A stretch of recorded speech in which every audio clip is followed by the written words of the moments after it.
Bienvenue à toutes et à tous sur notre chaîne Astronature 49 pour suivre en ce mois de septembre 2025 nos éphémérides du ciel. Au programme, la Lune se fait éclipser totalement le 7, bien que le phénomène ne sera pas visible dans son intégralité en France. Plusieurs transits simultanés sur Jupiter tout au long du mois, et nous nous arrêterons plus particulièrement sur ceux du 13. Puis les 21 et 23 septembre, deux oppositions planétaires sont attendues. Il s'agit respectivement de Saturne et de Neptune. Pour en parler avec moi, Mathieu, notre astronome amateur passionné. Et sans plus tarder, donc nous allons commencer par ce premier événement du 7 septembre. Il s'agit donc de l'éclipse totale de Lune. Alors, ce qui fait la caractéristique principale de cet événement, c'est sa couleur rouge, qui est très prononcée. Alors, petite question bête pour un néophyte comme moi, Mathieu, mais je vois très souvent la Lune prendre une teinte qui tire vers cette couleur lorsqu'on l'observe visuellement la nuit. Alors, est-ce qu'en fait, j'observe une éclipse de Lune à chaque fois? Non, et en fait, il y a deux phénomènes physiques et optiques en présence. D'abord, la Lune, lors de ses moments de lever ou de ses couchers, eh bien, peut présenter effectivement une teinte qui va tirer sur le ocre, parfois très cuivrée, et qui contraste avec sa blancheur éclatante lorsqu'elle se trouve très haute dans le ciel. Cette teinte prononcée, en fait, elle est due au fait que la lumière qui en provient jusqu'à nous, donc, va traverser une grande épaisseur de couche atmosphérique. Et cette atmosphère, eh bien, va en quelque sorte filtrer la lumière pour ne finalement laisser passer efficacement que les grandes longueurs d'onde, donc le rouge. À noter que le phénomène d'ailleurs peut aussi être exacerbé par les particules sableuses remontant quelquefois du Sahara ou de fumée provenant de méga-feux quelconques. Ils se reproduisent malheureusement de plus en plus souvent au fur et à mesure qu'on avance dans le temps. Lors des éclipses de lune, eh bien, en fait, c'est un tout autre phénomène qui se produit. En fait, lors de ces éclipses, eh bien, la Lune se trouve dans l'ombre de la Terre, donc elle est de l'autre côté de la Terre par rapport au Soleil. Techniquement, on pourrait se dire la lumière du Soleil n'arrive plus à la surface de la Lune, puisqu'elle est cachée dans l'ombre de la Terre. Eh bien, en fait, c'est sans compter, c'est faire abstraction de l'atmosphère terrestre, qui va réfracter la lumière du Soleil, donc la dévier, et éclairer de ce fait très légèrement la partie ombragée de la Terre. Et comme la Lune se trouve dans la partie ombragée de la Terre au moment des éclipses, eh bien, elle se trouve en fait quelque peu sous la faible lueur du peu de lumière qui arrive dans cette direction. Et en fait, la lumière, non seulement elle est déviée par l'atmosphère terrestre, mais donc elle va adopter une forme de courbure, mais en plus de cela, eh bien, elle va comme je le disais tout à l'heure avec le phénomène que j'ai décrit lors des levées et des couchers de lune, elle va traverser une très grande épaisseur d'atmosphère terrestre. Donc là encore, eh bien, il va y avoir ce phénomène de filtration de l'atmosphère terrestre qui va jouer et qui va offrir en fait une teinte rougeâtre à la Lune très très prononcée. D'ailleurs, c'est pour ça qu'on surnomme la Lune au moment des éclipses une Lune rouge de sang. Bah, merci donc pour cette explication, Mathieu. Maintenant, je vais pouvoir vous donner quelques détails sur les différentes phases de cette éclipse. Alors, à noter tout d'abord, donc, comme on l'a dit en introduction, la phase de totalité sera en fait déjà en cours au moment où la Lune apparaîtra à l'horizon est. Et donc, pour ce qui est de Paris, donc au niveau des horaires, donc le début de la pénombre commence vers 17h28. Donc là, je donne les heures, les horaires en heure locale. Le début de la totalité commencera environ vers 19h30. Le maximum de l'éclipse sera à 20h11. La fin de la totalité sera dans les environs de 20h50. Et la fin donc de la pénombre, et donc la fin de l'éclipse vers 22h55. Donc c'est pour une totalité d'environ 1h22. Et puis l'événement complet, donc la pénombre plus la totalité, dureront environ 5h30. Le mieux donc pour observer ce phénomène, c'est de privilégier en fait l'est de la France et de choisir bien sûr un horizon qui soit bien dégagé, sans obstacle, pour pouvoir observer l'événement. Le mieux, c'est aussi de se munir soit de jumelles ou d'un petit télescope pour pouvoir observer en fait la teinte cuivrée, donc comme on en a parlé, qui apparaîtra et qui sera sûrement très jolie à voir.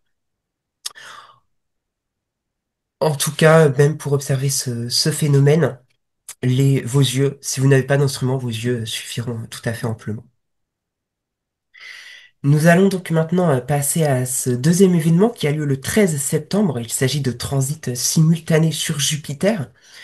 Donc il s'agit ce jour-là du transit des lunes Io et Europe, ainsi que du passage de l'ombre de Io sur le disque jovien. Alors Mathieu, qu'est-ce qu'on verra précisément? Alors, je vais vous parler de ce qui sera visible dès l'apparition de Jupiter dans le ciel, donc c'est-à-dire pendant tout au long de la seconde partie de nuit.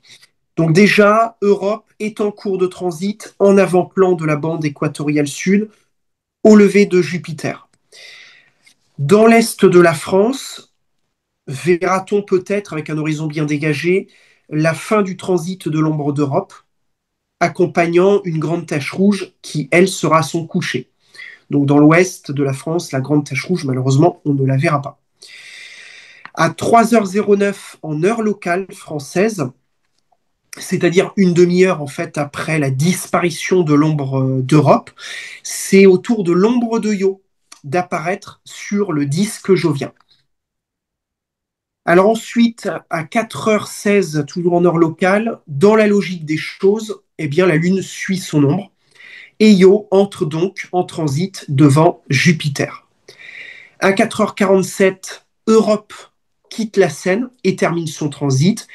À 5h23, c'est l'ombre de Io qui quitte à son tour le disque jovien.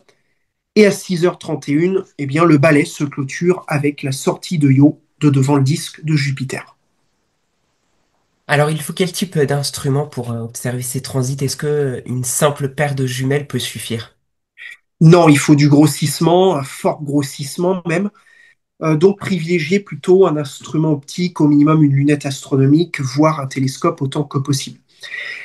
En fait, les ombres en elles-mêmes sont assez facilement accessibles, parce qu'en fait, il s'agit de petits points noirs sur un disque qui, lui, est globalement clair.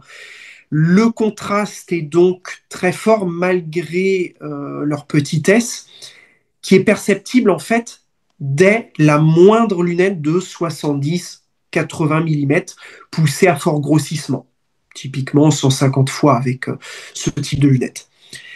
Les lunes, par contre, et notamment Io et Europe d'ailleurs, ont la particularité de présenter une surface dont l'albédo, c'est-à-dire l'intensité lumineuse, est comparable à celui de Jupiter. Alors, leur observation lors de ces transits s'en trouve bien souvent difficile et il faudra bien souvent un diamètre d'au moins 200 mm pour arriver à les distinguer. D'accord, donc merci pour ces détails et puis donc ces conseils d'observation. Nous passons maintenant à ce troisième événement. Donc il s'agit de l'opposition de Saturne qui aura lieu le 21 septembre. Et on peut rappeler donc pour ceux qui nous écoutent peut-être pour la première fois, ce qu'est une opposition. C'est le moment où un astre se trouve à l'opposé du Soleil par rapport à la Terre. Et dans la logique des choses, puisque le Soleil est visible toute la journée, eh bien l'astre en question, quant à lui, est visible toute la nuit. Donc que peut-on dire en fait sur sur cet événement? Oui, alors donc pour situer un petit peu le contexte, eh bien Saturne sera visible dans la constellation des Poissons, mais en fait elle est tellement brillante, c'est l'un des astres les plus brillants du ciel, que y a, enfin, on peut la situer très facilement à l'œil nu, peut-être en s'aidant d'une petite carte, d'un atlas virtuel, d'une carte papier du ciel. au moment où cette opposition se passera, mais ce qui est certain, c'est que Saturne sera très très facilement repérable. La preuve par les chiffres, c'est que la magnitude apparente de Saturne au moment de son opposition sera positive à 0,6.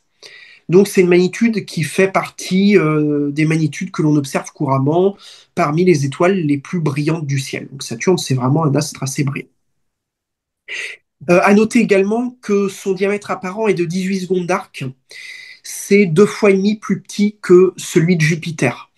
Je rappelle que Jupiter, bon, c'est la plus grosse planète du système solaire, mais Saturne est juste un petit peu plus petite, de l'ordre de quelques pourcents plus petite que Jupiter, si on devait les mettre côte à côte. Alors pourquoi un tel écart entre les deux? Eh bien, c'est dû au fait de la distance, tout simplement. Saturne est 2 fois plus loin de nous que Jupiter en moyenne. C'est pour cela donc que l'on la voit 2,5 fois plus petite que Jupiter. Alors, ce qui saute aux yeux aux instruments, ce sont ces anneaux qui sont très fins, tout simplement parce qu'on les voit par la tranche. Et en fait, ce renfermement de l'angle des anneaux par rapport à la planète va encore se poursuivre dans les mois à venir jusqu'en novembre. Euh, à ce moment-là, eh bien, on aura une vue des anneaux qui sera extrêmement fermée. Alors, c'est le moment de l'équinoxe sur Saturne. Et de fait, eh bien, ces deux hémisphères se présentent de manière égale, bien que c'est celui du Sud qui va désormais s'incliner vers nous. Ce qui tombe bien d'ailleurs, puisque dans de gros télescopes et surtout en imagerie, eh bien, cet hémisphère commence à nous montrer une discrète activité sous la forme de spots plus clairs ou plus sombres, d'autant mieux visible que l'on s'en va en infrarouge. Et mécaniquement, eh bien, c'est son pôle sud qui commence également à se tourner vers nous. Et surprise, tout récemment, un astronome amateur français qui a eu l'occasion de faire de très belles images, soit dit en passant, de Saturne, a réalisé une cartographie de l'ensemble du disque saturnien et a révélé une forme qu'on n'avait jamais vue jusqu'à présent au pôle sud de Saturne. C'est en fait un vortex de forme polygonale. Ce type de forme-là, on l'avait déjà vu au pôle nord de Saturne par le passé, et ça a été révélé d'ailleurs dès le passage des missions Voyager, donc dans les années 80. Mais on n'avait jamais vu ce type de forme au pôle sud, et c'est la première fois, à l'occasion donc de cet équinoxe de Saturne, que l'on voit une telle forme dans l'hémisphère sud. Donc, le vortex hexagonal du Nord n'est désormais plus unique en son genre. Voilà. Alors l'équinoxe, bon, c'est aussi la période favorite d'apparition des Spock à l'intérieur même des anneaux de Saturne. Je rappelle que les Spock, eh bien, en fait, ce sont des interactions magnétiques qui se trouvent dans les anneaux de Saturne et qui vont générer des régions d'albédo plus claires ou plus sombres à l'intérieur des anneaux de Saturne. Et bon, même si leur observation n'est pas facile, eh bien, c'est quand même un défi à relever pour les amateurs les mieux équipés. Voilà, donc merci pour tous ces détails. Et alors d'ailleurs, tu as parlé d'équinoxe sur Saturne. Eh bien, le 22 septembre, ce sera pour nous l'équinoxe d'automne. Donc les journées commencent à raccourcir et les nuits commencent à se rallonger petit à petit. Maintenant, nous passons à ce dernier événement qui a lieu le 23 septembre. C'est l'opposition cette fois-ci de la planète Neptune. Alors j'imagine que comme Neptune est un peu moins brillante que Saturne dans le ciel, ce sera peut-être un petit peu plus compliqué de l'apercevoir. Oui, tout à fait, effectivement, c'est un défi, Neptune. Un défi, enfin, une cible qui se mérite. Neptune, en fait, se trouve en plein milieu de la constellation des Poissons cette année, dans laquelle elle doit d'ailleurs transiter 5 années consécutives. Donc, elle est entrée en 2023, elle va en sortir en 2028. Alors, c'est vrai que bon, sa position dans le ciel n'aide clairement pas au repérage, et ce d'autant plus que sa magnitude ne permet pas de la voir à l'œil nu. Mais par un heureux miracle du ciel, sans faire de mauvais jeu de mots, cette année, Saturne est à côté, à quelques 2 degrés environ. Donc après avoir repéré Saturne, au passage du méridien, par exemple, en plein milieu de nuit, eh bien, cherchez un peu au-dessus, légèrement à sa gauche.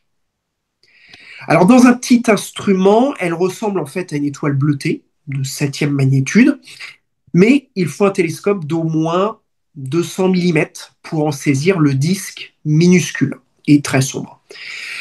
Bon, sur celui-ci, aucun détail à espérer apercevoir, sauf éventuellement et périodiquement en imagerie infrarouge, avec de grosses ouvertures.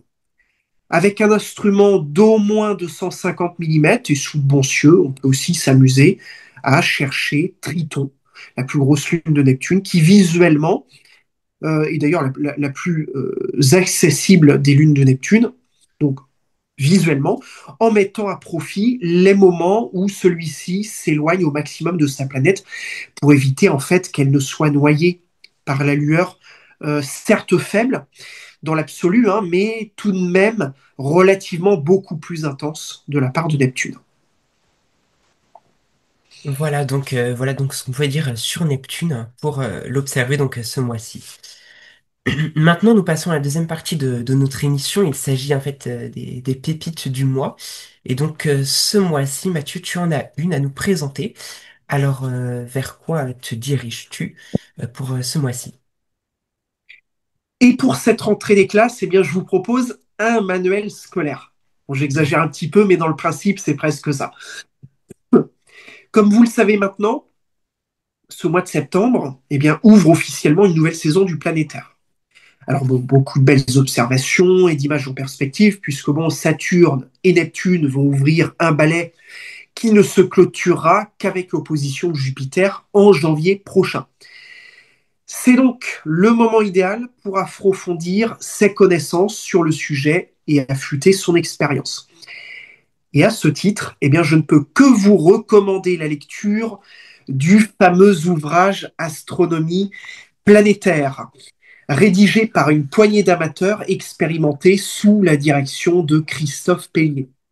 Alors, vous y apprendrez notamment, entre autres choses, comment bien choisir et régler votre instrument, comment optimiser sa façon d'observer visuellement, ou comment débuter le dessin planétaire, mais aussi les façons de bien régler votre caméra, de bien choisir les filtres que l'on va utiliser, et puis surtout comment réaliser un traitement d'image de qualité.